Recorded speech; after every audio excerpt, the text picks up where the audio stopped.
Accroissement des recettes à la sous-direction de douanes et axes en Ituri. Elle passe de 4 milliards de francs congolais le mois à plus de 9 milliards. Cette performance est le résultat de l'accompagnement de l'administration militaire de l'Ituri à cette régie financière dans la lutte contre la contrebande et la fraude douanière dans cette province a reconnu le numéro 1 de la douane en Ituri, Paul Kayembe, 8 mois après sa prise de fonction. Sans être contredit, qu'avant l'état de siège, on n'avait pas le niveau de recettes que nous avons actuellement.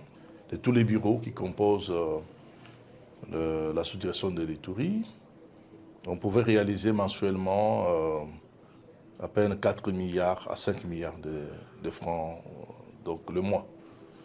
Et aujourd'hui, depuis notre prise de fonction, avec l'accompagnement des autorités de l'état de siège, nous sommes arrivés à frôler les 10 milliards. Donc, encourager cet état de siège-là parce que pour nous, en ce qui nous concerne, ça nous est d'un grand appui. À ces chevronnés de la douane d'appeler les opérateurs économiques de l'Ituri à la culture fiscale et aux agents à la prise de conscience pour la maximisation des recettes au compte du trésor public. La fraude s'est installée comme une règle et le paiement des droits devient une exception.